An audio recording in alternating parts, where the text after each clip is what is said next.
Today we are going to discuss about multi-currency.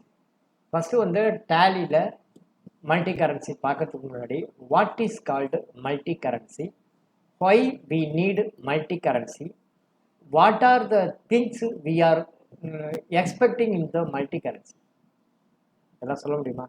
என்ன நடக்கும் சொல்லுங்க. இப்போ சொல்லுங்க, மல்டி கரன்சினா என்ன, எதுக்காக மல்டி கரன்சின்னு தனியாக ஒரு விஷயம் தேவைப்படுது? சொல்லுங்க திரு சந்தோஷ்குமாரி அவர்களே. மல்டி கரன்சின்றது வேரியஸ் கண்ட்ரீஸ்ல யூஸ் பண்ணுறாங்க. அவங்களுடைய மெத்தட் ஆஃப் கரன்சி டாலர்ஸ் அந்த மாதிரி எல்லாம் யூஸ் பண்ணுறாங்க. அது எதுக்கு யூஸ் பண்ணணும்? அவங்களுடைய பில்லிங் பர்பஸ் போது அவங்களுடைய மணி வேல்யூ ஓகே, சரி, வேறையா இருந்துட்டு போகட்டும், ஒன்றும் பிரச்சனை இல்லையே, இருந்துட்டு போகட்டும். வேற வேல்யூ இருந்தா என்ன?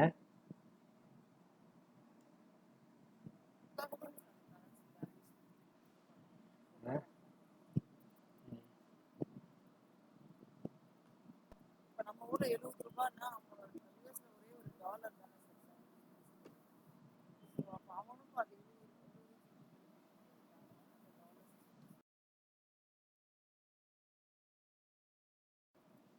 இப்போ நான் சொல்லிடுறேன் மல்டி கரன்சினா என்ன. Multi currency, why it is important in Tally, for what purposes multi currency is required, இந்த மாதிரி விஷயங்கள் பற்றி நம்ம இப்போ டிஸ்கஸ் பண்ணுறோம்.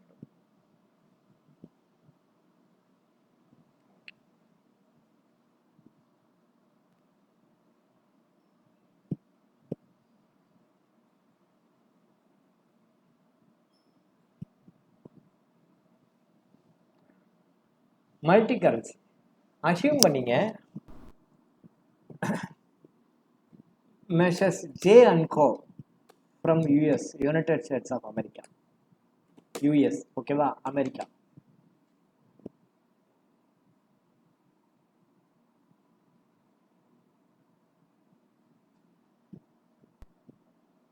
ஒரு நிமிஷம் கொஞ்சம் பேசுகிறேன்.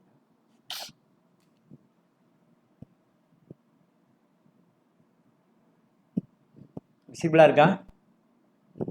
Mister J and co from America, America நமக்கு வந்து ஒரு 100 கம்ப்யூட்டர் ஆர்டர் கொடுத்துருவாங்க. எத்தனை கம்ப்யூட்டர் ஆர்டர் கொடுத்துருவாங்க?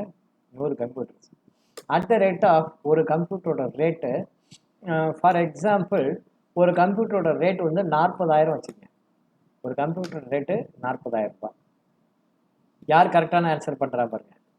டாலர் ரேட்டு வந்து இன்னைக்கு வந்து என்ன ரேட்டு அப்படின்னு பார்த்தீங்க அப்படின்னா, ஃபார் எக்ஸாம்பிள் இன்னைக்கு டாலர் ரேட்டு என்ன, யாராவது சொல்லுங்க பார்ப்போம், தெரியுமா? டுடேஸ் டாலர் ரேட் யாருக்காவது தெரியுமா? என்ன டாலர் ரேட்டுன்னு யாருக்காவது தெரியுமா? இன்னைக்கு dollar rate, American dollar rate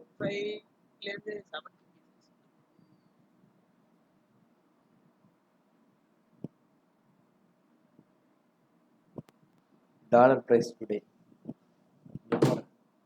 உங்களுக்கு தெரியும்.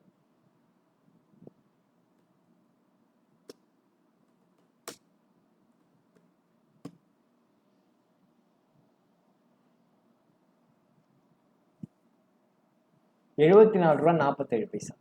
இன்னைக்கு டாலர் ரேட் எவ்வளவு? $74.47. அதாவது இன்னைக்கு டாலர் ரேட்டு 16/11 அன்னைக்கு டாலர் ரேட் எவ்வளவு? $74.47. அப்போ 40,000 ரூபாய்க்கு எத்தனை டாலர்? 40,000 ரூபாய்ங்கிறது எத்தனை டாலர்? ஒரு டாலருடைய ரேட்டு $74.40. அமெரிக்காக்காரன் எம்எஸ்ஜே அண்ட் கோ அப்படிங்கிற ஒரு அமெரிக்க கம்பெனி நமக்கு ஒரு 100 கம்ப்யூட்டர் ஆர்டர் கொடுத்துருக்காங்க, ஓகேவா? இந்தியன் ருப்பியில் அது 40,000 ரூபாய். அப்போ அமெரிக்காக்காரன் நமக்கு என்ன டாலரில் நமக்கு ஆர்டர் கொடுத்துருப்பான்? எவ்வளோ டாலர்ஸ்? ஒரு டாலருடைய ரேட்டு $74.47. அப்போ 40,000 டாலர்னா எத்தனை ரேட்டு? என்ன ரேட்டு? ஒரு கம்ப்யூட்டரோட ரேட் என்ன? இந்தியன் ரூபாயில் ஒரு கம்ப்யூட்டரோட ரேட்டு 40,000 ரூபாய். வேறஸ் அமெரிக்கன் டாலரில் ஒரு கம்ப்யூட்டரோட ரேட் என்ன? கொஸ்டின் புரியுதா? புரியுதா? என்ன ரேட்டு? 537 டாலர்ஸ். எப்படி சொல்றோம்? 40,000 டிவைடட் பை 74.48. ஓகேவா? 537 டாலர்ஸ்.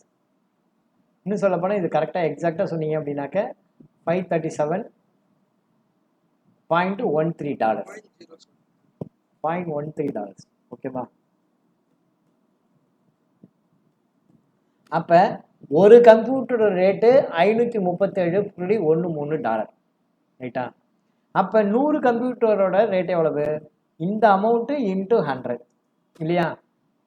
53,712 ரூபா 19 பைசா. ஜெய்சங்கர் அமெரிக்காவில் இருக்காரு. விஷுவலைஸ் பண்ணீங்க. ஜெய்சங்கர் அமெரிக்காவில் இருக்காரு. அவர் ஒரு கம்பெனி வச்சிருக்காரு. அந்த கம்பெனி பேர் மெஷர்ஸ் ஜே&கோ. அவர் கும்பகோணம் அல்லது சென்னையில் இருக்கிற ஜமீன் கம்ப்யூட்டர்ஸ் அப்படிங்கிற நிறுவனத்துக்கு $1 537 ரூபாய் ஒரு கம்ப்யூட்டர் 537.13 டாலர் அப்படின்னு ரேட்டு ஃபிக்ஸ் பண்ணி எனக்கு 100 கம்ப்யூட்டர் ஆர்டர் கொடுத்துருக்காரு. எத்தனை கம்ப்யூட்டரு? 100 கம்ப்யூட்டர் ஆர்டர் கொடுத்துருக்காரு. என்னைக்கு ஆர்டர் கொடுத்துருக்காரு? 16/11 தான் எனக்கு ஆர்டர் கொடுத்துருக்காரு. இன்னைக்கு ஆர்டர் கொடுத்துருக்காரு. எனக்கு 16/11 எனக்கு ஆர்டர் கொடுத்துருக்காரு. இவர் 100 கம்ப்யூட்டர் ஆர்டர் கொடுத்தாருன்னா எனக்கு அன்றைக்கே நான் சப்ளை பண்ணி அன்றைக்கே நான் காசு வாங்க முடியுமா? முடியாது. அன்றைக்கே நான் சப்ளை பண்ணிவிட்டு நான் காசு வாங்க முடியாது. இந்தியன் ரூபாயில் எனக்கு வர வேண்டிய அமௌண்ட் எவ்வளவு? 40,000 ரூபாய். ஒரு கம்ப்யூட்டர் 40,000 ரூபாய். அப்போ 100 கம்ப்யூட்டருக்கு எனக்கு வர வேண்டிய அமௌண்ட் எவ்வளவு? இது டாலரில் amount to be receivable in dollar. ஆக்சுவலாக நான் விற்றேன்னா எனக்கு டாலரில் 53.71 இது எனக்கு வர வேண்டிய அமௌண்ட்டு. இந்தியன் ரூபாயில் எனக்கு எவ்வளோ வரணும் அப்படின்னு பார்த்தீங்கன்னாக்க ஒரு கம்ப்யூட்டர் 40,000 ரூபாய். அப்போ 100 கம்ப்யூட்டர் என்ன ரேட்டு அப்படின்னு பார்த்தீங்கன்னா இந்த அமௌண்ட்டு. ஓகேவா? 1, 10, 100, 1000, 10,000, லட்சம், 10 லட்சம். இந்தியன் ரூபாயில் சப்போஸ் எனக்கு ஆர்டர் எவ்வளோ நான் ரிசீவ் பண்ணியிருக்கேன் அப்படின்னா இந்தியன் ரூபாயில் 40 லட்ச ரூபா ரிசீவ் பண்ணியிருக்கேன். வேற டாலரில் பார்த்தீங்க அப்படின்னா 53,712 ரூபாய் 12.90 டாலர் எனக்கு ஜெய்சங்கர். சப்போஸ் நான் இன்னைக்கே ப்ராடக்டை டெலிவரி பண்ணி இன்னைக்கே ஜெய்சங்கர் எனக்கு கொடுக்குற மாதிரி இருந்ததுன்னா எனக்கு கொடுக்க வேண்டிய காசு. But is it possible to deliver the product on same day and receive the amount in same day? It is not possible. Assume நான் ப்ராடக்டை டெலிவரி பண்ண போகிறது பார்த்தீங்க அப்படின்னா 31/12/2020. சாரி, 30/11/2020. 30/11/2020. அப்போ நான் என்ன பண்ண போகிறேன்? ப்ராடக்ட்டு நான் டெலிவரி பண்ணுவேன். அவருக்கு ப்ராடக்ட் டெலிவரி 30/11. அவர் எப்போ டெலிவரி ரிசீவ் பண்ணுவார் அப்படின்னா 15/12/2020. ஏன்னா கப்பலில் போகிறதுக்கு 15 நாள் ஆகிடும். ஸோ ப்ராடக்ட் ரெசிப்ட் எப்போ ரிசீவ் பண்ணுறாரு அப்படின்னா ரெசிப்ட் பை ஜே&கோ என்னைக்கு அப்படின்னா 15/12 நான் அனுப்புகிற மெட்டீரியல் ஒரு 15 நாளில் அவருக்கு போய் சேரும். எனக்கும் அவருக்கும் உள்ள பேமெண்ட் டேர்ம்ஸ் என்ன அப்படின்னா 1 month டேர்ம். அப்போ ப்ராடக்ட் என்னைக்கு அவர் ரிசீவ் பண்ணுறாரோ அந்த ரிசீவ் பண்ண டேட்லேருந்து தான் 1 month. நான் இன்வாய்ஸ் பண்ண டேட்லேருந்து பணம் தர மாட்டாங்க. என்னைக்கு அவர் ரிசீவ் பண்ணியிருக்காரோ அந்த ரிசீவ் பண்ண டேட்லேருந்து 1 month கழிச்சு எனக்கு பணம் கொடுப்பார். அப்போ எனக்கு எப்போ பணம் கொடுப்பார் அப்படின்னா 15/12க்கு பதிலாக 15/1 அன்னைக்கு கொடுப்பாரு. பட் பொங்கல் அதனால் 15, 16, 17 போயிட்டு எனக்கு 18/1/2020 அன்னைக்கு எனக்கு அவர் பணம் கொடுக்க போகிறார். எனக்கு அவர் எவ்வளோ பணம் கொடுப்பாரு? Same amount. ஓஹோ, வெரி குட். உஷாராக இருந்தால் ரைட்டு. நீங்கள் உஷாராக இருக்கீங்களான்னு பார்த்தேன். ஏன்னா தீபாவளி பச்சனெல்லாம் சாப்பிட்டுட்டு தூங்கிடல முடிச்சுட்டு இருக்கலான்னு பார்த்தேன். வேறு ஒன்றும் இல்லை. 53,712.90 டாலர் எனக்கு அவர் கொடுக்கணும். இந்த அமௌண்ட்டு அவர் எனக்கு கொடுத்துட்டார். ஸோ இப்போ ஜே&கோவை பொறுத்த வரைக்கும் அவர் எனக்கு கொடுக்க வேண்டிய காசை கொடுத்துட்டாரா இல்லையா? ஜே&கோவை பொறுத்த வரைக்கும் அவர் எனக்கு கொடுக்க வேண்டிய காசு 53,712.90 டாலர். அதில் கொடுத்த காசு எவ்வளவு? 53,712. ஸோ பேலன்ஸ் ரிசீவபிள் எவ்வளவு? Balance receivable. முதல்ல இந்த கான்செப்ட் புரியுதா?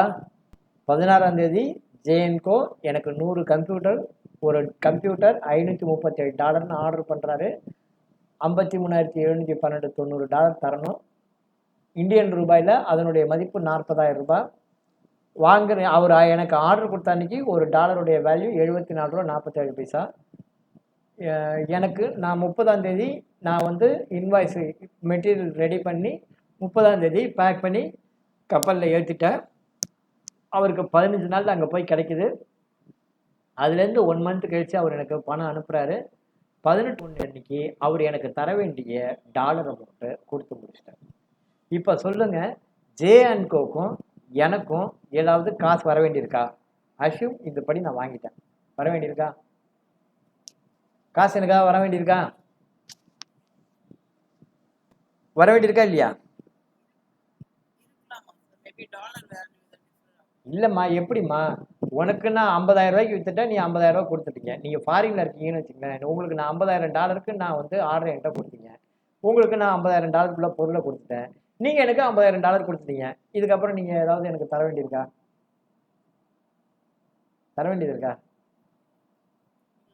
அப்போ ஜெய்சங்கருக்கும் நமக்கும், அதாவது ஜே&கோக்கும் நமக்குமான டீலிங் ஓவர். கொடுக்க வேண்டிய காசு எவ்வளவு? $53,712.90. கொடுத்த காசு எவ்வளவு? $53,712.90. ரைட்டா? அப்போ ஜே&கோ கொடுக்க வேண்டிய காசு எவ்வளவு? நில். இதில் எந்த ஒரு மாற்றமும் கிடையாது. ஓகேவா? முதல் பாயிண்ட் புரியுதா? இவர் இந்திய ரூபாயில் வாங்கி இந்திய ரூபாயிலே கொடுத்துருந்தா நமக்கு இந்த பிரச்சனை இல்லை. பட் வந்து என்னென்னா, இவர் வந்து அமெரிக்க ரூபாயில் வாங்கி அமெரிக்கன் டாலரில் நமக்கு அமௌண்ட் வரும். ஆர்டர் கொடுத்தது அமெரிக்கன் டாலர். பட் இந்தியன் ரூபாயை நம்ம அப்போ கன்வெர்ட் பண்ணுறோம். கன்வெர்ட் பண்ணும்போது என்ன ஆகுது பாருங்கள்.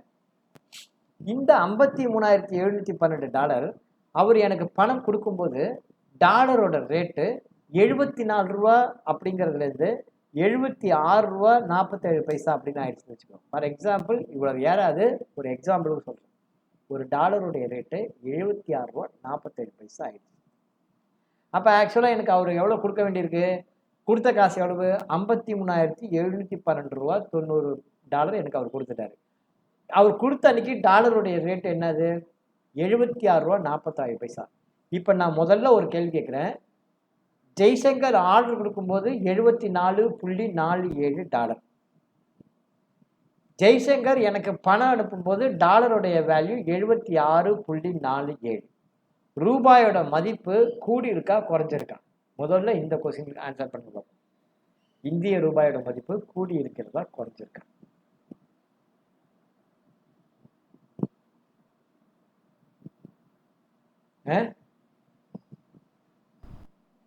இந்திய ரூபாய் மதிப்பு கூடி இருக்கா குறைஞ்சிருக்கா?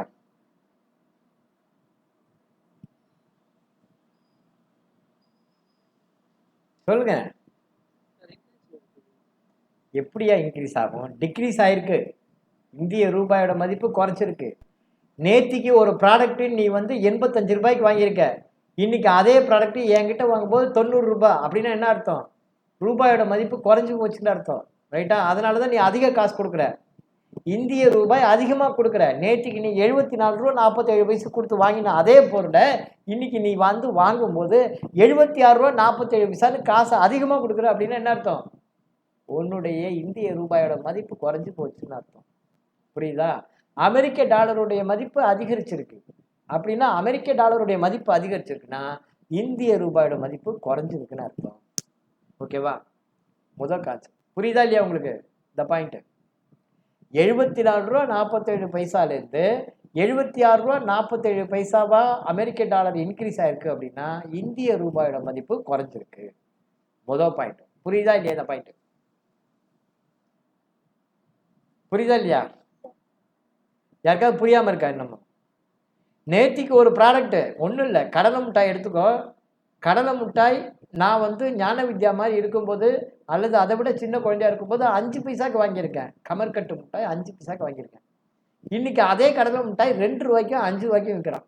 நான் வந்து 5 பைசாக்கும் 10 பைசாக்கும் வாங்கின கமர்கட்டு கடலை மிட்டாய் இன்னைக்கு 5 ரூபாய் 10 ரூபாய். தெரியுமா? 55 பைசாக்கு நான் வந்து பெஞ்சு தேட்டரில் படம் பார்த்துருக்கேன். இன்னைக்கு வந்து பார்த்தீங்கன்னா தேட்டரில் 150 ரூபா 200 ரூபாங்கிறான் டிக்கெட்டு. 55 பைசாக்கு படம் பார்த்துருக்கேன். நல்ல ஞாபகம் இருக்கு எனக்கு. ₹1.10 சேரு, 55 பைசானா பேக் பெஞ்சு, 25 பைசா அல்லது 35 பைசானா பெஞ்சு, 10 பைசானா தர டிக்கெட். இப்படி நான் படம் பார்த்துருக்கேன். இப்போ அதே தேட்டரில் நான் உட்காந்து படம் பார்க்குறேன் 150 ரூபா. அப்போ ரூபாயோட வேல்யூ இன்க்ரீஸ் ஆகல, ரூபாயோட மதிப்பு குறைஞ்சிருக்கு. ரூபாயோட மதிப்பு குறைஞ்சி போச்சு இல்லையா? இந்திய ரூபாயோட மதிப்பு குறைஞ்சிருக்கு. இந்த கான்செப்ட் முதல்ல புரியுதா இல்லையா? இந்திய ரூபாயோட மதிப்பு குறைஞ்சிருக்கு, அமெரிக்க ரூபாயோட மதிப்பு அதிகரிச்சு. ரைட்டா? ரைட். புரியுதா இல்லையா? இந்திய ரூபாயோட மதிப்பு குறைஞ்சிருக்கு, அமெரிக்க டாலருடைய மதிப்பு அதிகரிச்சிருக்கு. புரியுதுங்களா இந்த கான்செப்ட் ஃபர்ஸ்ட்? ஓகேவா? புரிஞ்சிருக்கா இல்லையா? புரிஞ்சிருக்குன்னா நான் அடுத்தது போவேன். ஏன்னா மல்டி கரன்சிலாம் வந்து நம்ம புரியாம பண்ண முடியாது. ஏன் வாயை தொடர்ந்து சொன்னதானே நான் அடுத்த லெவல் போக முடியும். காலேஜ் ஸ்டூடெண்ட்ஸ் மாதிரி அப்படியே இருக்கக்கூடாது. We are matured. நான் அடுத்த லெவல் போகணும்னா இது புரிஞ்சிருக்கு அப்படின்னா தான் ஓகே சார் அப்படின்னா தான் அடுத்தது ப்ரொசீட் பண்ண முடியும்.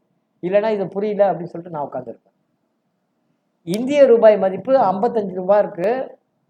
ஒரு டாலருடைய மதிப்பு போன மாசம் 55 ரூபாய், 45 ரூபாய். அப்ப இந்திய ரூபாய் மதிப்பு அதிகரிச்சிருக்கா குறைஞ்சிருக்கா? போன மாசம் 55 ரூபாய் ஒரு டாலர், இந்த மாசம் 45 ரூபாய். அப்படின்னா நம்முடைய ரூபாய் மதிப்பு அதிகரிச்சிருக்கா குறைஞ்சிருக்கா? ரூபாயோட மதிப்பு குறையலமா, இன்க்ரீஸ் ஆயிருக்கு. ஒன்றும் இல்லை, நேற்றுக்கு வந்து ஒரு மூட்டை சிமெண்ட் வாங்குறேன், 350 ரூபா கொடுத்து வாங்கியிருக்கேன். இன்னைக்கு போய் வாங்குறேன் 300 ரூபாய் கொடுத்து வாங்கியிருக்கேன். அப்படின்னா என்ன அர்த்தம்? உங்ககிட்ட இருக்கிற வேல்யூ இன்க்ரீஸ் ஆயிருக்கு, இந்திய ரூபாய் மதிப்பு இன்க்ரீஸ் ஆயிருக்கு. இந்திய ரூபாய் மதிப்பு எப்போ இன்க்ரீஸ் ஆகும் அப்படின்னா நீ கொடுக்க வேண்டிய காசு வந்து கம்மியாக கொடுத்தீங்கன்னா இன்க்ரீஸ் ஆகும். புரியுதா? ஒரு வேலை பண்ணுறதுக்கு கொடுக்க வேண்டிய காசை விட நேற்று கொடுத்த காசை விட இன்னைக்கு நீ கம்மியாக கொடுத்துருக்க அப்படின்னா ரூபாயோட மதிப்பு அதிகரிச்சிருக்குன்னு அர்த்தம். நேற்று கொடுத்த காசை விட இன்னைக்கு நீ அதிகமாக கொடுக்குற அப்படின்னா மதிப்பு வந்து ஜாஸ்தியாக குறைஞ்சிருக்குன்னு அர்த்தம். புரியுதா? ரைட். இன்னும் சொல்ல போனால் ஆட்டோ ஓட்டுறாங்க, சென்ட்ரலுக்கு போகணும். கிண்டியிலேருந்து சென்ட்ரல் போக கொரோனாக்கு முன்னாடி பார்த்தீங்க அப்படின்னா 100 ரூபாய் வாங்கினாங்க. இப்போ கொரோனாக்கு அப்புறம் பார்த்தீங்கன்னா 200 ரூபா கொடுக்குறாங்க ஆட்டோக்காரங்க. அப்படி பார்த்தோம் அப்படின்னா ரூபாயோட மதிப்பு என்ன இருக்கு? குறைச்சிருக்கு. ஓகேவா? ரூபாயோட மதிப்பு குறைஞ்சிருக்கு. அதே மாதிரி தான் எல்லா ப்ராடக்ட்டும். ஒரு மளிகை கடையில் பாருங்க, பயத்தம்பருப்பு உளுத்தம்பருப்பு எல்லாம் ரேட்டு ஏறி போச்சு. ரேட்டு ஏறி போச்சுன்னா ரூபாயோட மதிப்பு உயரலை, ரூபாயோட மதிப்பு குறைஞ்சிருக்கு. ஓகேவா? முதல்ல இந்த கான்செப்ட். அப்ப அதை பார்த்தோம் அப்படின்னா, அதன்படி பார்த்தோம் அப்படின்னா எனக்கு ஜெய்சங்கர் கொடுக்க வேண்டிய காசு கொடுத்துட்டாரு. ஆனா அவர் கொடுத்த அன்னைக்கு எனக்கு 76 ரூபாய் 47 பைசா ஒரு இந்தியன் டாலர், ஒரு டாலருடைய மதிப்பு. அப்ப எனக்கு எவ்வளவு அமௌண்ட் வந்திருக்கும் அப்படின்னா, எவ்வளவு அமௌண்ட் வந்திருக்கும்? எனக்கு வர வேண்டிய காசு எவ்வளவு? 40 லட்சம் ரூபாய். எவ்வளவு வந்திருக்கும்? எனக்கு எவ்வளவு வந்திருக்கும்? 40 லட்சம் ரூபாய். ஓகேவா? 100 கம்ப்யூட்டர், ஒரு கம்ப்யூட்டரோட 40,000 ரூபாய் அப்படின்னா எனக்கு வர வேண்டிய காசு 40 லட்சம் ரூபாய். ஓகேவா? எனக்கு வந்த காசு எவ்வளவு அப்படின்னு பார்த்தீங்க அப்படின்னா 53,712 டாலர் இன்ட்டு டாலர் ரேட்டு போட்டோன்னா எவ்வளோ வருது? 41,07,425 ரூபா வந்துருக்கு இல்லையா? அப்போ எனக்கு லாபமா நஷ்டமா? எனக்கு இப்போ லாபமா நஷ்டமா? லாபமா நஷ்டமா? எனக்கு லாபமா நஷ்டமா? 1,07,425 ரூபா. நல்லா தெரிஞ்சுங்க, இந்திய ரூபாய், அதாவது டாலருடைய ரேட்டு, டாலருடைய மதிப்பு ஏறுச்சு அப்படின்னா அது இண்டிவிஜுவலா லாபம், கண்ட்ரிக்கு நஷ்டம். இண்டிவிஜுவலா லாபம், நமக்கு லாபம், ஆனா நாட்டுக்கு நஷ்டம். டாலருடைய மதிப்பு இறங்குச்சுன்னு வச்சுங்க, இதே 76 ரூபா 47 பைசாக்கு பதிலா 72 ரூபா 47 பைசா இருக்குன்னு வச்சுக்கோ. 72 ரூபா 47 பைசா இந்த மாதிரி இருந்ததுன்னா நமக்கு நஷ்டம். புரியுதா? நமக்கு நஷ்டம். கவர்மெண்ட்டுக்கு லாபம். ரூபாயோட மதிப்பு உயர்ந்துச்சுன்னா கவர்மெண்ட்டுக்கு லாபம், நமக்கு நஷ்டம். ரூபாயோட மதிப்பு குறைஞ்சதுன்னா கவர்மெண்ட்டுக்கு நஷ்டம், நமக்கு லாபம். நமக்கு இப்ப எது வேணும்? ரூபாய் மதிப்பு உயரணுமா குறையணுமா? இப்ப சொல்லுங்க. ரூபாய் மதிப்பு உயர்ந்தா நல்லதா குறைஞ்சா நல்லதா? புரியல. ரூபாய் மதிப்பு இன்க்ரீஸ் ஆனதான் நல்லது, நமக்கு குறைஞ்சா நல்லது கிடையாது. ரைட்டா? இந்த 1 லட்ச ரூபா லாஸுக்கு பதிலாக நீ வேற இன்னும் ஏகப்பட்டது விட்டுருவ. Right, okay. இப்ப ஜெய்சங்கரை பொறுத்த வரைக்கும் அவர் கொடுக்க வேண்டிய காசை கொடுத்துட்டார். ஆனா ரூபாய் மதிப்பு அதிகரிச்சதுனால 74.47 72.47 ரூபாயோட மதிப்பு அதிகரிச்சு போனதுனால நமக்கு 1,07,426 நஷ்டம். இந்த நஷ்டத்தை யார் கொடுப்பா? அமெரிக்காக்காரன் ஜெய்சங்கர்கிட்ட போய், சார் இந்த மாதிரி ரூபாய் மதிப்பு நீங்க ஆர்டர் கொடுத்த அன்னைக்கு 74.47, இன்னைக்கு வந்து 72.47 ஆயிடுச்சு. இதனால எனக்கு 1,07,426 ரூபாய் நஷ்டம் ஆயிடுச்சு, கொடுங்க சார் அப்படின்னு போய் நான் ஜெய்சங்கர்கிட்ட கேட்கிறேன். ஜெய்சங்கர் கொடுப்பாரா? ஜெய்சங்கர் கொடுப்பீங்களா? ஓ, உன்னை பொறுத்த வரைக்கும் அவர் என்ன சொல்றாரு? ஓ, உன்னை பொறுத்த வரைக்கும் நான் உனக்கு எவ்வளவு காசு கொடுக்கணும்? 53,712.90 டாலர். அதன்படி கொடுத்துட்டேனா இல்லையா? கொடுத்துட்டேன். அப்புறம் என்ன மேலே எடுத்து கேட்குற? நீ கம்ப்யூட்டர் வித்ததில் உனக்கு லாபம் கிடைச்சிருக்க, அந்த லாபத்தை எனக்கு கொடுக்க போறியா? போயா, முடியல. ரைட்டா? போயா. ஸோ அவர் வந்து ஷேர் பண்ண மாட்டார். அவர் என்ன பண்ணுவார்? ஷேர் பண்ண மாட்டார். அப்போ இந்த நஷ்டத்தை யார் ஷேர் பண்ணுறது? லாபத்தை யார் ஷேர் பண்ணுறோமோ அவங்க தானே நஷ்டத்தை ஷேர் பண்ணி ஆகணும். இந்த நஷ்டத்தை யார் ஷேர் பண்ணணும்னா நாம தான் ஷேர் பண்ணணும். யார் ஷேர் பண்ணிக்கணும்? நாம தான். சரி, நாம தான் ஷேர் பண்ணிக்கணும்னா நாம எங்கேருந்து ஷேர் பண்ணிப்போம்? இதை எப்படி இந்த நஷ்டத்தை அக்கௌண்ட் பண்றது? இந்த நஷ்டத்துக்கு பேர் என்ன? இந்த நஷ்டத்துக்கு பேர் என்ன அப்படின்னா ஃபாரெக்ஸ் லாஸ் அப்படின்ட்டு. இந்த நஷ்டத்துக்கு பேர் என்ன? ஃபாரெக்ஸ் லாஸ் மாதிரி இருக்குல்ல. இந்த நஷ்டத்துக்கு பேர் என்ன அப்படின்னா ஃபாரெக்ஸ் லாஸ். அதாவது ஃபாரெக்ஸ் லாஸ் அப்படின்னா ஃபாரின் கரன்சியில் டிரான்சாக்ஷன் பண்ணினதுனால எனக்கு ஏற்பட்ட நஷ்டம், அதுக்கு பேர் தான் ஃபாரெக்ஸ் லாஸ். சப்போஸ் 72.47 பதிலாக 76.47 வந்துன்னு வச்சுக்கோ. அந்த மாதிரி வந்ததுன்னா எனக்கு பேர் என்ன? இதுக்கு பேர் என்ன அப்படின்னா ஃபாரெக்ஸ் கெயின் அப்படின்னு. என்ன அர்த்தம்? Forex gain. ஃபாரெக்ஸ் லாஸ் ஆகட்டும், ஃபாரெக்ஸ் கெயின் ஆகட்டும், இந்த லாஸ் அல்லது கெயினை எதிர அட்ஜஸ்ட் பண்ணணும் அப்படின்னா அட்ஜஸ்ட் பண்ணணும்னா எகெயின்ஸ்ட் என்னுடைய அதர் ப்ராஃபிட் இருக்குல்ல, ட்ரேடிங் ப்ராஃபிட், ஆப்ரேட்டிங் ப்ராஃபிட், அதுலேருந்து நான் தான் இந்த நஷ்டத்தை சந்திக்க முடியும், நான் தான் லாபம் வந்தாலும் எடுத்துக்க முடியும். அப்போ இதை மெயின்டைன் பண்ணுறதுக்கு இந்த ஃபாரெக்ஸ் லாஸ் ஆர் கெயினை அக்கௌண்ட் பண்ணுறதுக்குன்னு ஒரு டெக்னாலஜி இருக்குது. That technology is called multi-currency. That option is available in Tally. So now we may see how to account this kind of forex loss or gain arise. இதுதான் சாராம்சம். புரியுறதா? புரியுதா என்ன பண்ண போறோம்ட்டு? இதுக்கு வந்து நான் இங்கே ஸ்டெப்ஸ் கொடுத்துருக்கேன். ஓகேவா? யாருக்காவது புரியாம இருக்கா? என்னங்கிறது மல்டி கரன்சி எனக்கு புரியுது சார். சார், இந்த மல்டி கரன்சில இந்த லாஸ் ஆர் ப்ராஃபிட், அதாவது இது மாதிரி டெய்லி மாறிட்டே இருக்கனால நம்ம அந்த கன்ஃபார்மா ஸ்டாண்டர்டைஸா பண்ண முடியாது சார். இதுதானா இப்படிதான் சொல்லி டர்ம்ஸ் அண்ட் கண்டிஷன்ல பில்லிங் பண்ணணும். அந்த மாதிரிலாம் பண்ண முடியாது. டேர்ம்ஸ் அண்ட் கண்டிஷன் தான் பண்ண முடியாது. ஆக்சுவலாக வந்து பார்த்தீங்க அப்படின்னா நீ இன்வாய்ஸ் ரைஸ் பண்ணுற அன்னைக்கு என்ன டாலர் அமௌண்ட் சொல்கிறீங்களோ அந்த டாலர் அமௌண்ட்டு உங்களுக்கு உங்கள் அக்கௌண்ட்டில் கிரெடிட் ஆகும்.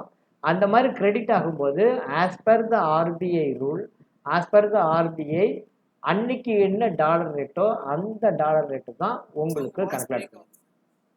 ஆர்பிஐல டெய்லி அனௌன்ஸ் பண்ணுவாங்க இன்னைக்கு டாலர் பிரைஸ் என்ன அப்படின்னு சொல்லிட்டு. இப்போ கேட்குதா?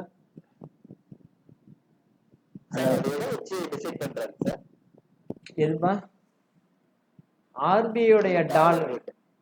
ஆர்பிஐயோடைய டாலர் ரேட்டுங்கிறது இல்லை. பொதுவாக வந்து டாலர் ரேட்டு வந்து எதை வச்சு பேஸ் பண்ணி வருது அப்படின்னா 2 விஷயங்கள். ஒன்று வந்து நம்முடைய பர்ச்சேசிங் பவர், ரெண்டாவது நம்மக்கிட்ட இருக்கிற கோல்டு கையிருப்பு. நம்மள்கிட்ட இருக்கிற கோல்டு எவ்வளவு, இந்தியன் கவர்மெண்ட்டில் எவ்வளோ கோல்டு இருக்குது, அந்த கோல்டை வச்சு தான் டாலருடைய ப்ரைஸ் நிர்ணயம் மோஸ்ட்லி. சார் அதான் சார் எனக்கு ஒரு டவுட் என்னன்னா, இப்போ நம்ம லோக்கல்ல பர்ச்சேஸ் ஆர்டர் ரைஸ் பண்றோம், அந்த பேமெண்ட்டே நம்ம பண்றோம் ஓகேங்களா, ப்ராப்பரா பண்ணணும். இப்போ இது வந்து ஒரு ஒரு அதிகாரம் மாதிரி இருக்குல்ல சார். இப்போ நம்ம வந்து ஒரு டாலர் வந்து நம்ம அந்த டாலருக்கு கொடுத்தாலும் அன்னைக்கு மணி எக்ஸ்சேஞ்ச் பண்ணிடுறோம். இப்போ நம்ம அதிகமா நம்ம எக்ஸ்போர்ட் பண்றப்ப நம்ம ரேட்டை குறைச்சிட்டா நம்மளுக்கு நஷ்டம் தான் சார். புரியல. ஒரே ஒரு கால் ஒன்று வருது. இப்போ ஆன்லைன் கிளாஸ் இருக்கா, அப்புறம் பேசுகிறேன்ப்பா. கேளுங்க, இப்போ கேளுங்க. நம்ம லோக்கல்ல இப்போ பர்ச்சேஸ் ஆர்டர் ரைஸ் பண்ணி அதை அக்செப்ட் பண்ணிட்டோம்னா அந்த ரேட்டுக்கு தானே சார் நம்ம பில்லிங் எல்லாமே பண்றோம். ஆமாம், அதே மாதிரி தான். இப்போ ஒன்றும் இல்லை, நீங்கள் அமெரிக்காவில் இருக்கிறதா கற்பனை பண்ணீங்க. நீங்கள் வந்து இந்திய ரூபாயில் எனக்கு ஆர்டர் கொடுப்பீங்களா, அமெரிக்க ரூபாயில் ஆர்டர் கொடுப்பீங்களா? அது முதல்ல டேர்ம்ஸு. அமெரிக்க ரூபாயில்னா நீ அமெரிக்காவில் இருந்துக்கிட்டு எப்படி நீ வந்து இந்தியன் ரூபாயில் கொடுக்க முடியும்? காசை கொடுக்க முடியாது, அமெரிக்க டாலர் தான் கொடுக்க முடியும். நீ என்ன டாலர் கொடுக்கணுமோ அந்த டாலர் தான் என்கிட்ட கொடுத்துட்டீங்களே. டாலருடைய ப்ரைஸை நீங்கள் முடிவு பண்ண முடியாது, நானும் முடிவு பண்ண முடியாது. அது வந்து பார்த்தீங்கன்னா உலக வர்த்தகம், ஆர்பிஐ முடிவு பண்ணுறது. இந்தியா பொறுத்தவரைக்கும் உங்ககிட்ட கேட்டேன், இல்ல அது ஒரு தவறான போக்கு மாதிரி தெரியுது. அது ஒன்றும் தவறான போக்கு கிடையாது. அது எப்படி இப்போ நான் எப்படி வந்து நீங்கள் ப்ராடக்ட் வந்து எப்படி இது பண்ண முடியும்? இது வந்து அதுக்கு வந்து பார்த்தீங்க அப்படின்னா ஒரு காமன் கரன்சி மாதிரி இருந்தால் நமக்கு நல்லா இருக்கும். இப்போ ஐரோப்பிய யூனியன்கள்லாம் சேர்ந்து யூரோப்னு ஒரு காமன் கரன்சி கொண்டு வந்தாங்க. அதே மாதிரி நம்ம ஏன் ஈராக்கில் பெட்ரோல் வாங்குறோம் அப்படின்னா நம்முடைய இந்தியன் ரூபாயை அவங்க அக்செப்ட் பண்ணிக்கிறாங்க. ஸோ தட் அதனால் நமக்கு நிறைய பணம் சேவ் ஆகுது. அதனால வந்து ஈராக்லேருந்து நம்ம எல்லா கண்ட்ரீஸ்மே அது பிளான் பண்ணிட்டு சார் டாலரை உடைக்கணும் அப்படிங்கிறது தான் நம்முடைய நோக்கமும் கூட. அதுக்கு வந்து பார்த்தீங்கன்னா நம்மளுடைய எக்கனாமி ரொம்ப ஸ்ட்ராங்காக இருக்கும். எக்கனாமி ஸ்ட்ராங்காக இருந்தால் தான் இந்த பெட்ரோலுக்கு மாற்று பொருள் கண்டுபிடிக்கணும், எக்ஸ்போர்ட் வந்து குறையணும், அதே சமயம் இம்போர்ட் அதிகரிக்கணும். அப்போ வந்து நமக்கு அந்நிய செலாவணி அதிகரிக்கும் போது ஆட்டோமேட்டிக்காக என்னாகும், டாலருடைய மதிப்பு வந்து குறைஞ்சிடும். இப்போ நம்ம ஸ்ட்ராங் எக்கனாமி எடுத்துன்னு வரலாம் அப்படின்னு பார்த்தோம் அப்படின்னா இப்போ இருக்கிற present situation it is not possible. இப்போ வந்து நம்ம ஸ்டடி பண்ணாலே பெரிய விஷயம். இன்னும் சொல்லப்போனால் 9 மாதம் கழிச்சு இப்போ தான் 1 லட்சம் கோடியை நம்ம தொட்டுச்சு. சொல்லுங்க கேளுங்க. சார் எனக்கு ஒரு டவுட் சார். கேளுங்க. இப்போ ஒரு கம்ப்யூட்டர் வந்து 20,000 ரூபாய் ஓகேங்களா சார்? ஓகேவா, நான் வந்து ஆஸ் எ செல்லரை நான் டிசைட் பண்ணலாமா, கரன்சியில் அது பில் பண்ணுமா, இல்லை அது டாலர்ஸில் பில் பண்ணுவேன் நான் டிசைட் பண்ணுவேன் அப்படிலாம்? இல்லை நீங்கள் வந்து இந்தியாவுக்குள்ளே பண்ணால் நீங்கள் கரன்சியில் தான் பண்ணணும். இந்தியாவுக்குள்ளே பண்ணுறதுனா ஃபாரினில் பண்ணுறீங்க அப்படின்னா எந்த கண்ட்ரிக்கு பண்ணுறீங்களோ அந்த கண்ட்ரியில் என்ன கரன்சியோ அந்த கரன்சியை அடாப்ட் பண்ணிக்கணும். ஏன்னா உங்களுக்கு அமௌண்ட் அந்த கரன்சியில் தான் வரப்போகுது. ஃபார் எக்ஸாம்பிள் நீங்கள் துபாய்க்கு சேல் பண்ணீங்கன்னா டாலரில் பண்ண முடியாது, தினாரில் தான் பண்ணணும். நீங்கள் எங்கே பண்ணுறீங்க, சிங்கப்பூரில் பண்ணுறீங்க இல்லை யூரோப்பிய கண்ட்ரிக்கு பண்ணீங்கன்னா யூரோவில் தான் பண்ணணும். ஸோ எந்த கண்ட்ரிக்கு நீங்கள் சேல் பண்ணுறீங்களோ அந்த கண்ட்ரியில் என்ன கரன்சியோ அந்த கரன்சிக்கு தான் பண்ண முடியும். ஏன்னா நீங்கள் ஆமாம் அந்த கண்ட்ரியோட கரன்சி யூஸ் பண்ணலாம். ஸோ மல்டி கரன்சி நம்ம எப்படி எனேபிள் பண்ணுறது அப்படிங்கிறத பற்றி பார்ப்போம்.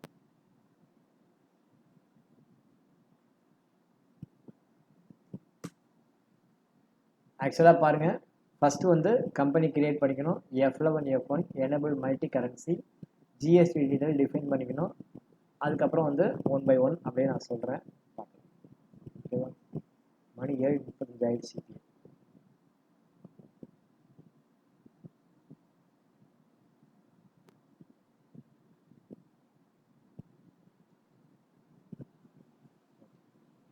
First create company.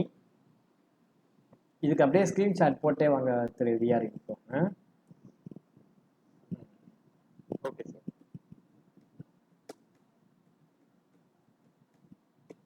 Multi currency company பேரே மல்டி கரன்சி வச்சுப்போம். தமிழ்நாடு, வேறு அட்ரஸ்லாம் வேண்டாம், ஒன்றும் பிரச்சனை இல்லை, டைம் ஆயிடுச்சு. அதனால் ஃபஸ்ட்டு ஸ்டெப்பு நம்ம கம்பெனி கிரியேட் பண்ணி உங்களுக்கு நான் இந்த எக்ஸல் ஷீட் உங்களுக்கு நான் அனுப்பி விட்றேன். That Excel sheet will be more useful பண்ணுங்க. ஓகேவா? இதை வச்சு நீங்கள் படிக்கலாம். முதல் ஸ்டெப்பு கம்பெனி கிரியேட் பண்ணுங்க.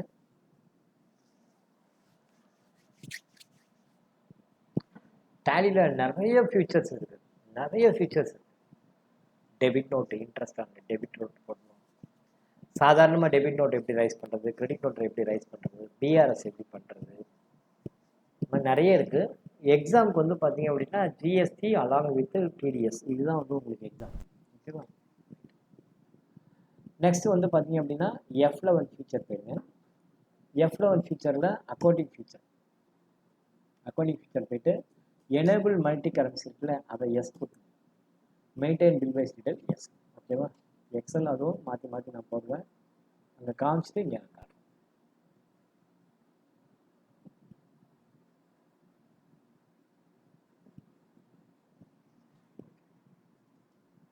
ரெண்டாவது ஸ்டெப் என்ன? F11 F1 enable multi currency bill wise detail. ஓகேவா? வேற எதுவும் வேண்டாம். அடுத்த ஸ்டெப் பாருங்க, F11 F3ல ஜிஎஸ்டி எனேபிள் பண்ணிங்க. F11 F3ல ஜிஎஸ்டி எனேபிள் பண்ணிங்க. ஓகேவா? ஜிஎஸ்டி எனேபிள் பண்ணிங்க. அடுத்தது multi currency, create multi currency as given in the problem. Example for dollar. உங்களுக்கு டாலர் சிம்பிள் வேணும்னா ஷிஃப்ட் 4 யூஸ் பண்ணுங்க. ஓகேவா? டாலர் வேணும்னா ஷிஃப்ட் 4 யூஸ் பண்ணுங்க. அதுக்கு எங்கே போகணும் அப்படின்னா from gateway of Tally accounts info currency ஆர் அங்கே போயிட்டு கிரியேட். எப்படி வந்ததுன்னு தெரியுதுங்களா? கரன்சி எப்படி கிரியேட் பண்ணணும் அப்படின்னா accounts info from gateway of டேலியில் அக்கௌண்ட்ஸ் இன்ஃபோ கரன்சி கிரியேட். இங்கே வந்து டாலர் சிம்பிள் வேணும்னு வச்சுக்கோங்க, ஷிஃப்ட்டு பிடிச்சிட்டு 4 அழுத்தினீங்கன்னா வரும். உங்கள் கம்ப்யூட்டரில் பாருங்கள், லேப்டாப்பில் ஷிஃப்ட்டு பிடிச்சிட்டு 4 அழுத்தினீங்கன்னா உங்களுக்கு டாலர் சிம்பிள் இருக்கும். ஓகேவா? டாலர் என்டர் கொடுத்து சேவ் பண்ணுறேன். ஓகேவா? என்டர் கொடுத்து சேவ். அடுத்தது create GST local purchase under purchase, GST local sale under sales. என்னென்ன லெட்ஜர் நீங்கள் கிரியேட் பண்ணுமோ எல்லா லெட்ஜரும் கிரியேட் பண்ணிவிடுங்க. ஓகேவா? லெட்ஜர்ஸ் என்னென்ன கிரியேட் பண்ணணும் அப்படின்னா அக்கௌண்ட்ஸ் லெட்ஜர் கிரியேட். ஜிஎஸ்டிக்கு என்னென்ன லெட்ஜர் வேணுமோ எல்லா லெட்ஜரும் கிரியேட் பண்ணுங்க. GST local purchase under purchase account, இதெல்லாம் காமன். ஓகேவா? இதெல்லாம் என்னது? GST local purchase under purchase, GST local sales under sales account. அடுத்தது பார்த்தீங்க அப்படின்னா input CGST, input CGST under duties and taxes, GST central, input SGST under duties and taxes, GST state. அதே மாதிரி output CGST under duties and taxes, GST state, sorry central. Sir currency of ledger வந்து dollars. நான் சொல்கிறேன், நான் இன்னும் முடியல. லோக்கலில் நீ என்னென்ன பண்ணணுமோ அதை முதல்ல பண்ணிவிடு.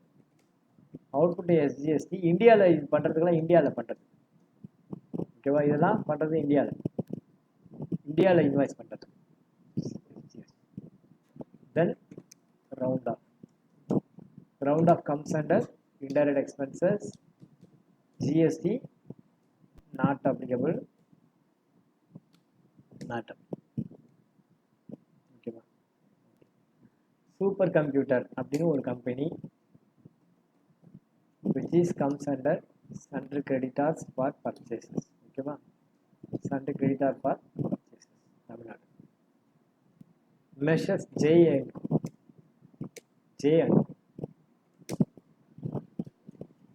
இவர் வந்து அமெரிக்காவில் இருக்கார். இவர் வந்து எங்கே இருக்காரு? அமெரிக்காவில் இருக்காரு. Comes under sundry debtor. அவருக்கு வந்து நம்ம என்ன சிம்பிள் யூஸ் பண்ண போகிறோம் அப்படின்னா டாலர். நம்ம அவருக்கு பில் பண்ண போகிறது எதில் பண்ண போகிறோம்?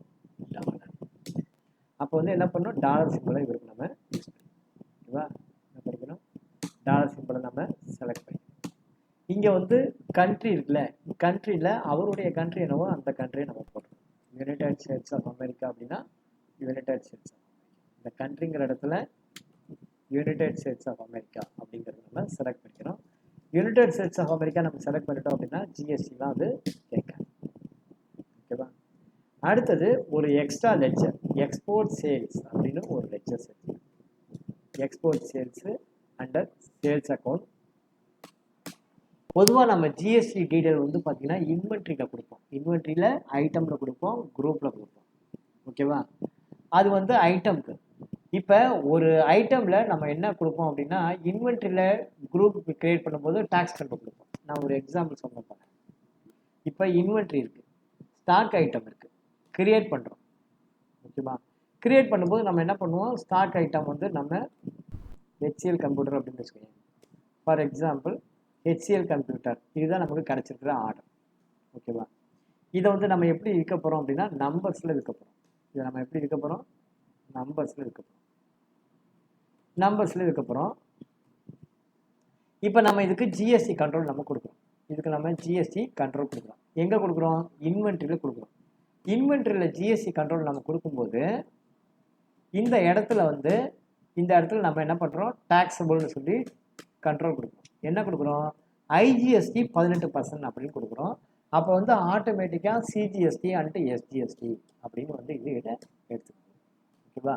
இந்த இடத்துல பாருங்கள், இந்த இடத்துல நாம் ஐஜிஎஸ்டி 18% அப்படின்னு கொடுக்குறோம்.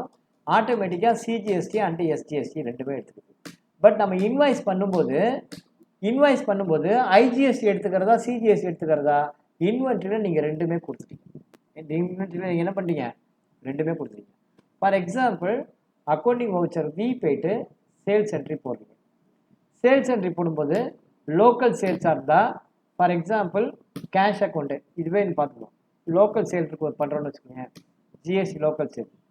ஹெச்சிஎல் கம்ப்யூட்டரு ஒரு 2 கம்ப்யூட்டர் நம்ம சேல் பண்ணுறோம். ஓகேவா? 2 கம்ப்யூட்டர் நம்ம சேல் பண்ணுறோம் 40,000 ரூபாய்க்கு. அப்படி பண்ணோம் அப்படின்னா இங்கே என்ன ஆகுது, அவுட்புட்டு சிஜிஎஸ்டி அப்படின்னா அவுட்புட் எஸ்ஜிஎஸ்டி அப்படின்னு போடும்போது டேக்ஸ் ரேட்டு அதே 18% டேக்ஸை 9 அப்படின்னு தானாக பிரிச்சுக்குது. 9% தானாக பிரிச்சுக்குது. இதே வந்து இது வந்து பார்த்தோம் அப்படின்னா இங்கே நம்ம என்ன கொடுத்துருக்கோம், இது என்ன கொடுத்துருக்கோம், லோக்கல் சேல்னு கொடுத்துருக்கோம். சேல் வந்து தமிழ்நாடு அன்ரிச்சர் அப்படின்னு நம்ம சேல் பண்ணதுனால இன்வென்ட்ரியில் நம்ம என்ன கொடுத்துருக்கோம், 18% கொடுத்துருக்கோம். இங்கே வந்து நாம் தமிழ்நாடுன்னு கொடுத்துருக்கிறதுனால இங்கே வந்து என்னது லோக்கல் சேல்னு கொடுத்துருக்கிறதுனால, அங்கே தமிழ்நாடுன்னு கொடுத்துட்டு இங்கே லோக்கல் சேல் கொடுத்துருக்கிறதுனால இந்த கம்ப்யூட்டருங்கிற இன்வென்ட்ரியில் நம்ம 2 டேக்ஸ் ரேட்டும் கொடுத்துருக்கோம். ஐஜிஎஸ்டியும் கொடுத்துருக்கோம், எஸ்ஜிஎஸ்டி சிஜிஎஸ்டியும் கொடுத்துருக்கோம்.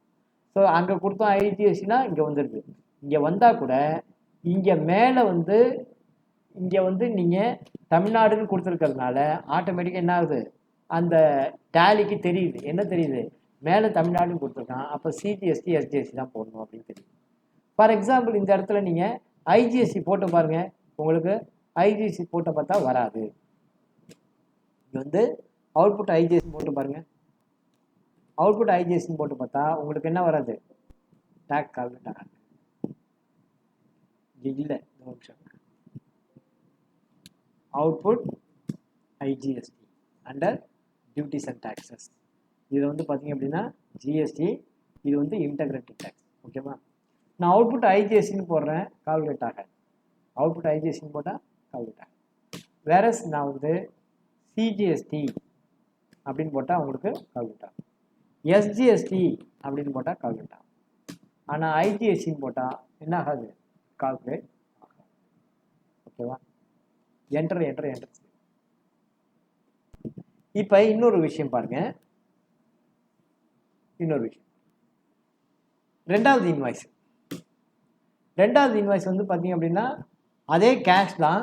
பட் நான் வைக்கிறது வந்து பார்த்தீங்க அப்படின்னா தமிழ்நாடு கிடையாது, தெலுங்கானா. எங்கே விற்கிறேன், தெலுங்கானாவில் இருக்கிறவங்களுக்கு விற்கிறேன். அப்போ லோக்கல் சேல் கிடையாது, நான் வந்து interstate sale. GST interstate sale இருக்கா, இல்லை. ஆர்டிசி போட்டு ஜிஎஸ்டி இன்டர்ஸ்டேட் சேல் அப்படின்னு நான் போட்டுக்கிறேன். இன்டர்ஸ்டேட் சேல் அப்படின்னா ஒரு மாநிலத்திலேருந்து இன்னொரு மாநிலம் GST applicable. Okay, interstate sale அப்படிங்கிற லெட்ஜர் செலக்ட் பண்ணிவிட்டு ஹெச்சிஎல் போடுறேன். ஓகேவா?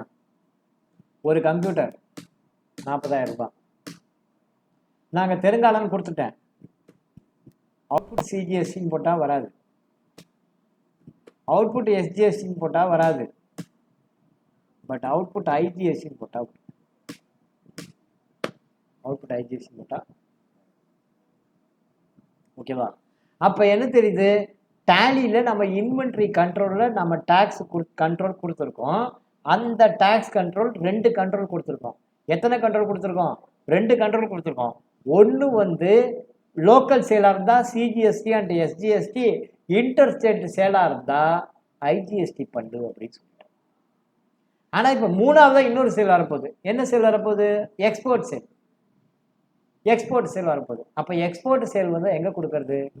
முதல் 2 சேலில் வந்து பார்த்தீங்க அப்படின்னா பார்ட்டியுடைய அட்ரஸை வச்சு நாம் அந்த அட்ரஸில் தமிழ்நாடுன்னு இருந்துச்சுன்னா சிஜிஎஸ்டி அண்ட் எஸ்ஜிஎஸ்டி போடு, அந்த அட்ரஸில் தெலுங்கானா மகாராஷ்டிரான்னு இருக்கிற ஐஜிஎஸ்டி போடு அப்படின்னு நம்ம சொல்லிட்டோம். இப்போ நாடே வேற இருக்கு. அப்போ நம்ம புதுசாக ஒரு கண்ட்ரோல் கொடுக்கணும். ஏன் கண்ட்ரோல் கொடுக்கணும்? இதே டாக்ஸபிள் ப்ராடக்ட் வெளிநாட்டுக்கு விற்கும்போது டாக்ஸ் போடக்கூடாது, ரைட்டா? புரியுதா? இதே ஹெச்சிஎல் கம்ப்யூட்டர் நாம் இந்த இடத்துல 18% டேக்ஸ் போட்டிருக்கிறோம். இதே டாக்ஸபிள் ப்ராடக்ட்டு நான் அமெரிக்காவுக்கு விற்கும்போது டேக்ஸ் வரக்கூடாது. அப்போ நான் கண்ட்ரோலில் கொண்டு போய் எங்கே வைப்பேன்? ரெட்டமாட்டு வண்டி இருக்குது, 2 வண்டியும் வந்து ஒரே டைரக்ஷன் தான் போகணும். ஒன்று வந்து முன்னாடியும் ஒன்று தெற்கவும் ஒன்று வடக்கவும் போச்சுன்னா எப்படி? நான் எப்படி கண்ட்ரோல் கொடுக்கறது? எங்கே கொண்டு போய் கொடுக்கறது? அந்த கண்ட்ரோலுக்கு தான் என்ன பண்ணுது, இந்த இன்டர்ஸ்டேட் சேல்கிறதுக்கு பதிலாக எக்ஸ்போர்ட் சேல்னு ஒன்று புதுசாக கிரியேட் பண்ணி டேக்ஸ் கண்ட்ரோலில் வந்து அங்கே கொடுக்கணும். புரியுதா? ஏன் வந்து டேக்ஸ் கண்ட்ரோல் வந்து எக்ஸ்போர்ட் சேல்ஸில் கொடுக்குறோம், இன்வென்ட்ரியில் கொடுத்தா கூட அப்படின்னா இதுதான் ரீசன். மல்டி கரன்சியில் டேக்ஸ் கண்ட்ரோல் எக்ஸ்போர்ட் சேல்ஸ்க்கு எக்ஸம்டடு, டேக்ஸ் வராது. அந்த கண்ட்ரோல் வந்து எங்கே கொடுக்கணும் அப்படின்னா சேல்ஸ் லிஸ்ட்டில் கொடுக்கணும். So accounts info, ledger, create, export sales. ஏன்னா ஏன் கொடுக்குறோம் இங்கேங்கிறது நமக்கு தெரியணும், அதுதான் முக்கியம். Export sales inventory values are affected, GST applicable, tax set alter GST till S.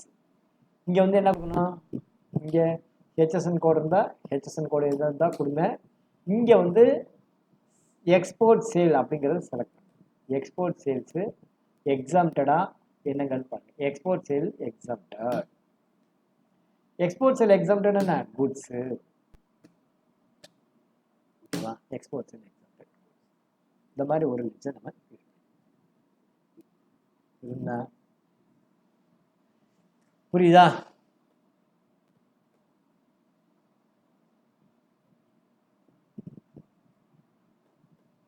அடுத்தது இப்போ நம்ம பர்ச்சேஸ் என்ட்ரி போக வேண்டாம், டைரெக்டாக சேல் என்ட்ரி போயிடலாம். இன்வென்ட்ரி கிரியேட் பண்ணியாச்சு, அதெல்லாம் ஒன்றும் வேண்டாம். இது நான் பர்ச்சேஸ் என்ட்ரி போகிறதா போகிறேன். அடுத்தது இன்னொரு லெட்ஜர் கிரியேட் பண்ணணும், அக்கௌண்ட்ஸ் லெட்ஜர் கிரியேட். இந்த லெட்ஜர் எதுக்காகனா forex loss or gain, loss அல்லது கெயின் வரும் இல்லையா, அதை அக்கௌண்ட் பண்ணணும் இல்லையா, அதுக்காக இது இன்டைரக்ட் எக்ஸ்பென்சஸ். இது ஒரு அடிஷ்னல் லெட்ஜர். இந்த லெட்ஜர் நீங்கள் கிரியேட் பண்ணணும். இதுக்கு வந்து ஜிஎஸ்டி கிடையாது, இதுக்கு வந்து என்னது ஜிஎஸ்டி கிடையாது. ஃபாரெக்ஸ் லாஸ் ஆர் கெயின் அப்படின்னு ஒரு லெட்ஜர். ஃபாரெக்ஸ் ஸோ இந்த மாதிரி கிரியேட் பண்ணிக்கணும். அடுத்தது ஒரு சின்ன வவுச்சர் டைப் கிரியேட் பண்ணிக்கணும். நெக்ஸ்ட் ஸ்டெப் வந்து பார்த்தீங்க அப்படின்னா சின்ன வவுச்சர் டைப் ஒன்று கிரியேட் பண்ணிக்கணும். அந்த வவுச்சர் டைப்புக்கு பேர் ஃபாரெக்ஸ் லாஸ் ஆர் கெயின். ஓகேவா? அந்த வவுச்சர் டைப்புக்கு பேர் என்ன? Forex loss or gain. Accounts info voucher type create. அதில் போயிட்டு ஃபாரெக்ஸ் லாஸ் ஆர் கெயின் அப்படின்னு ஒரு voucher type, forex loss or gain, loss or gain அப்படின்னு ஒரு வவுச்சர் டைப்பை கிரியேட் பண்ணிக்கணும். அது வந்து கம்ஸ் அண்டர் ஜேர்னல் கீழே வரும். ஆட்டோமேட்டிக்கு என்ட்ரே கொடுத்துருவாங்க. நேம் ஆஃப் கிளாஸில் ஃபாரெக்ஸ் லாஸ் ஆர் கெயின் அப்படின்னு ஒரு வவுச்சர் டைப் கிரியேட் பண்ணும். இந்த மாதிரி கிரியேட் பண்ணும்போது இங்கே ஒரு கேள்வி இருக்கும், use class for forex loss or gain yes அப்படின்னு கொடுத்துட்டு அவ்வளோதான். கொடுத்துட்டு என்ன பண்ணணும், இங்கே எந்த லெட்ஜர் நம்ம செலக்ட் பண்ணோம்? ஃபாரெக்ஸ் லாஸ் ஆஃப் கெயின் இருக்கா? ஃபாரெக்ஸ் லாஸ் ஆஃப் கெயின் அந்த லெட்ஜரை செலக்ட் பண்ணிட்டு என்ட்ரு கொடுத்து முடிச்சுக்கணும். ஓகேவா? மற்றபடி முதல்ல நம்ம இன்வாய்ஸ் ரைஸ் பண்ணணும், ரசீஸ் என்ட்ரி போடணும், டிஃப்ரென்ஸு பார்க்கணும். That's all. இன்வாய்ஸ் ரைஸ் பண்ணுறோம் 1/11 நம்ம இன்வாய்ஸ் ரைஸ் பண்ணுறோம். அசீவ் பண்ணிங்க F2 1/11 நம்ம இன்வாய்ஸ் ரைஸ் பண்ணுறோம். 1/11 யாருக்கு போடுறோம்? ஜேஎன்கோ. ஜேஎன்கோ எங்கே இருக்காரு? யுனைடெட் ஸ்டேட்ஸ் ஆஃப் அமெரிக்கா இருக்கு. அவருக்கு என்ன சேலு? Export sale. என்ன விற்கிறோம் நம்ம? அவருக்கு HCL கம்ப்யூட்டர் விற்கிறோம். எத்தனை கம்ப்யூட்டர் விற்கிறோம்? 100 கம்ப்யூட்டர் விற்கிறோம். ஒரு கம்ப்யூட்டர் ரேட் எவ்வளவு? இந்தியன் ரூபாயில் 40,000. ஆனால் நமக்கு அவருக்கு இந்தியன் ரூபாயில் விற்க போகிறோம். எதில் விற்க போகிறோம்? டாலரில் விற்கிறோம். ஒரு டாலருடைய ரேட் எவ்வளவு? ஒரு டாலருடைய ரேட் எவ்வளவு? இங்கே 74.47 ரூபா. ஒரு கம்ப்யூட்டர் ரேட்டு 537 பதிப்பு.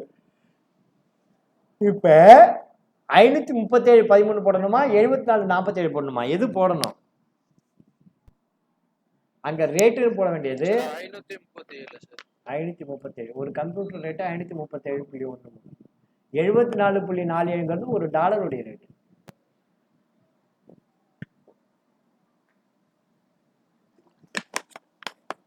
$537.13.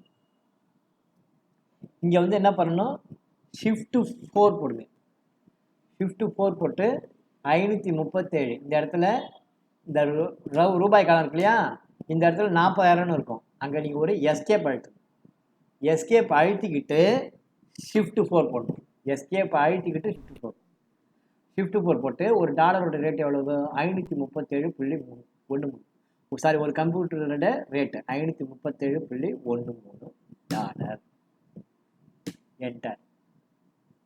இங்கே வந்து என்னென்னா ஒரு டாலருடைய ரேட் எவ்வளவு அப்படின்னு நம்ம கொடுக்கணும். இங்கே ஒரு டாலருடைய ரேட் எவ்வளவு அப்படின்னு கொடுக்கணும்.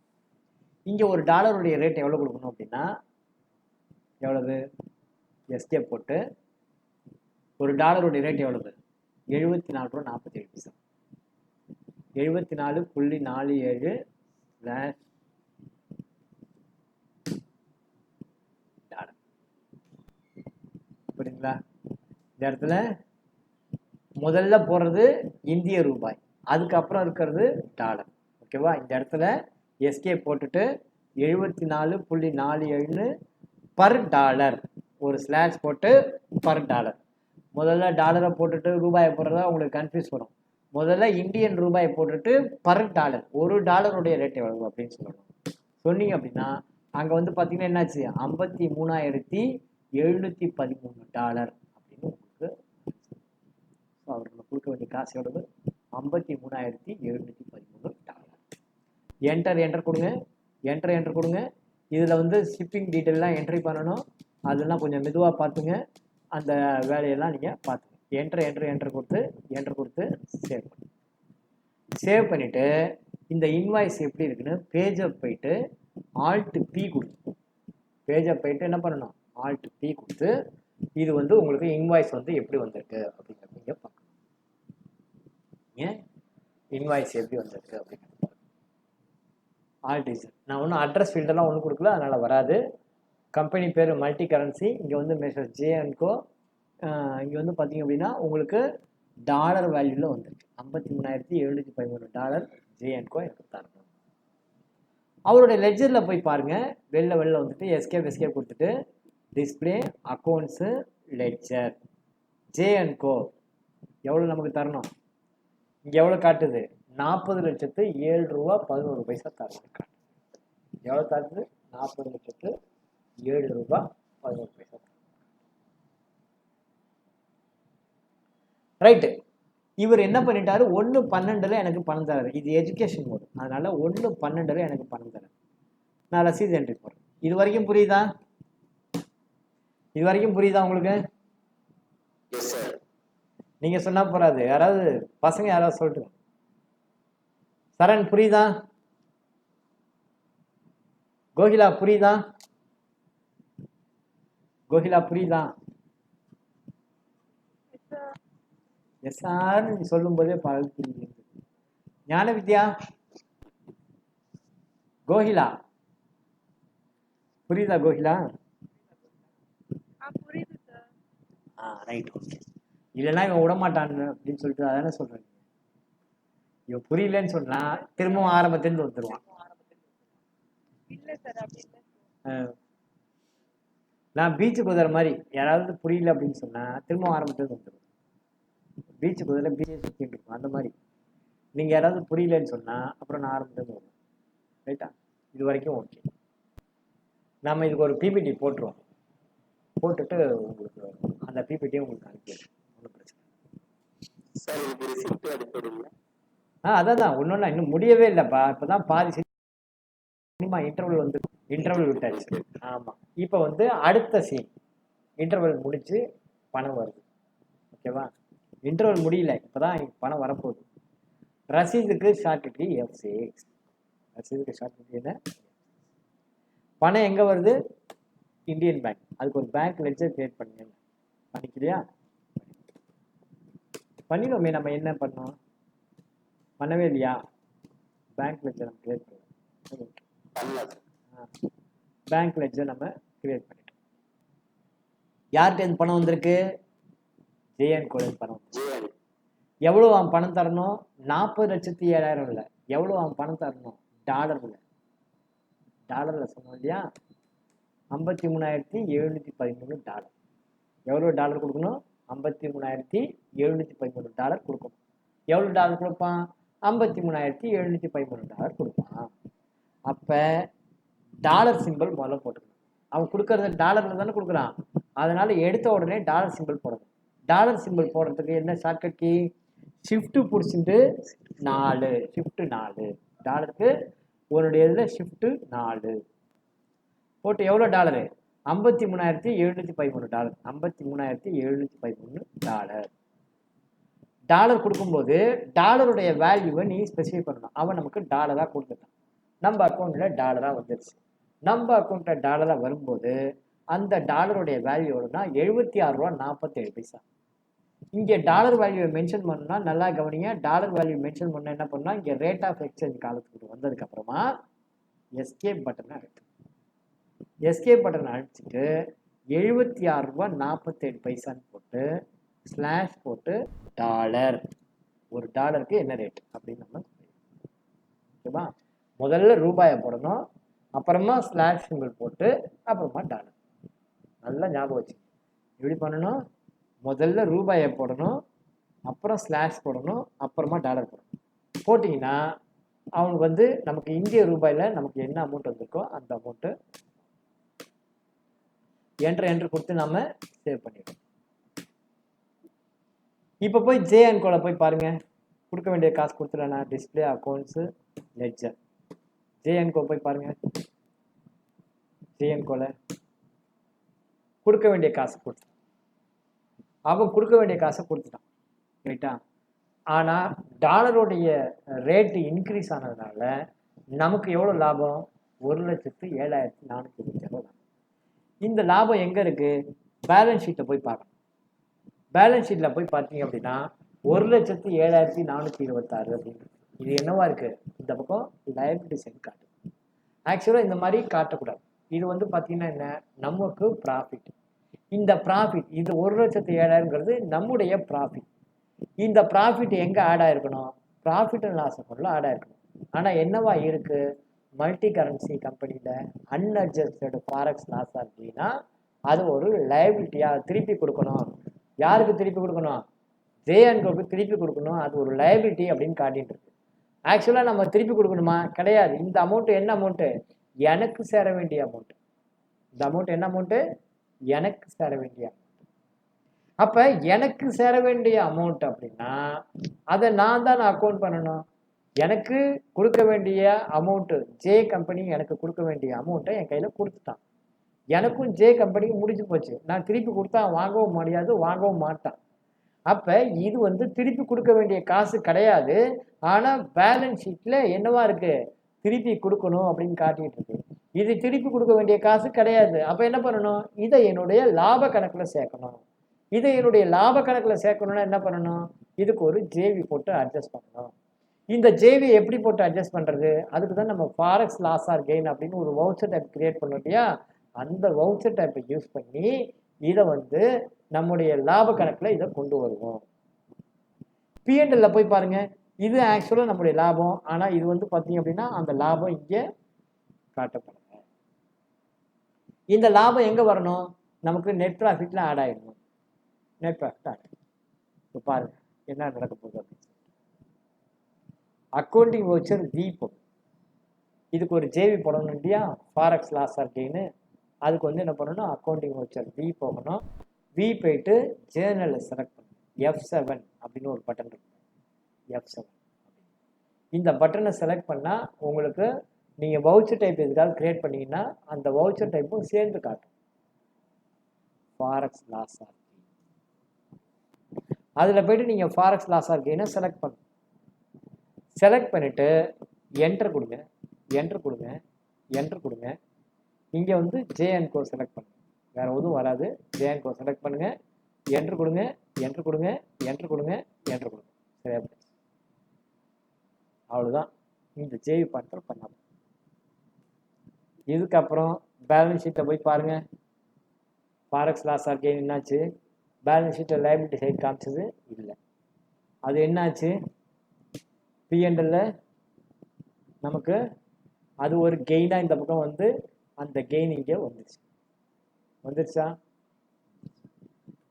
சரி, அதை நம்ம அட்ஜஸ்ட் பண்ணோமே, அவனோட லெட்ஜர் ஜேஎன்கோ, அவன் லெட்ஜர் ஏதாவது வந்திருக்கா,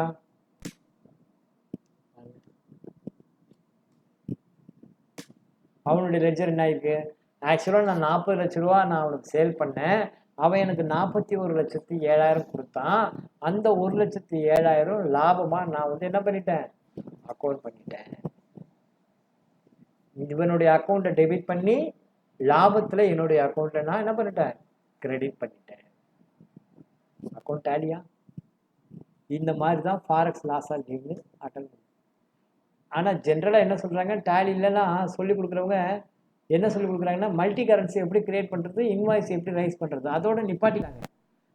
இன்வாய்ஸ் ரைஸ் பண்ணி முடிச்சதுக்கப்புறமா பணம் வந்ததுன்னா அந்த பணத்தை எப்படி அக்கௌண்ட் பண்ணுறது, அதில் வர்ற ஃபாரெக்ஸ் லாஸ் ஆர் கெயினை எப்படி அக்கௌண்ட் பண்ணுறது, அதை சொல்லிக் கொடுக்கணும். மெயினாக அதை பற்றி சொல்லி கொடுக்கணும். இந்த மாதிரி இதை இப்படி அக்கௌண்ட் பண்ணணும்னு சொல்லிட்டு ஆடிட்டர்ஸ்க்கும் தெரியாது கிடையாது சரியா. டேலியில் இந்த மாதிரி ஒரு டெக்னிக்கல் விஷயம் இருக்குது. ஃபாரெக்ஸ் லாஸ் ஆர் கெயின் யாரெல்லாம் எக்ஸ்போர்ட் பண்ணுறாங்களோ அவங்களுக்குலாம் இந்த மாதிரி ஒரு டெக்னிக் இருக்குங்கிறது நிறைய விஷயம் தெரியாது. உட்காந்து மேனுவலாக கால்குலேட் பண்ணிட்டு உட்காந்துருக்காங்களோ இந்த மாதிரி ஒரு இது இருக்குது அப்படின்னு நிறைய பேர் சொல்லுங்க. நல்லா சொல்லுங்க சொல்லுங்கம்மா சந்தோஷ்குமாரி அவர்கள். சார் இப்போ நீங்க கெயின்னு சொன்னீங்கல்ல சார், அது வந்து ஃபாரெக்ஸ் கெயின் மட்டும்தாங்க, உங்களுடைய மொத்த கெயின் அது கிடையாது கிடையாது. ஃபாரெக்ஸ் டிரான்சாக்ஷனால எனக்கு ஏற்பட்ட லாஸ் அல்லது கெயின், அந்த மீதி அமௌண்ட் கெயின தனியா நார்மல் கெயின். அது வந்து எனக்கு வந்து நான் 100 கம்ப்யூட்டர் 20,000 ரூபாய்க்கு வாங்கியிருக்கேன் அப்படின்னாக்க அந்த இது வந்து எனக்கு தனியாக வந்துடும்.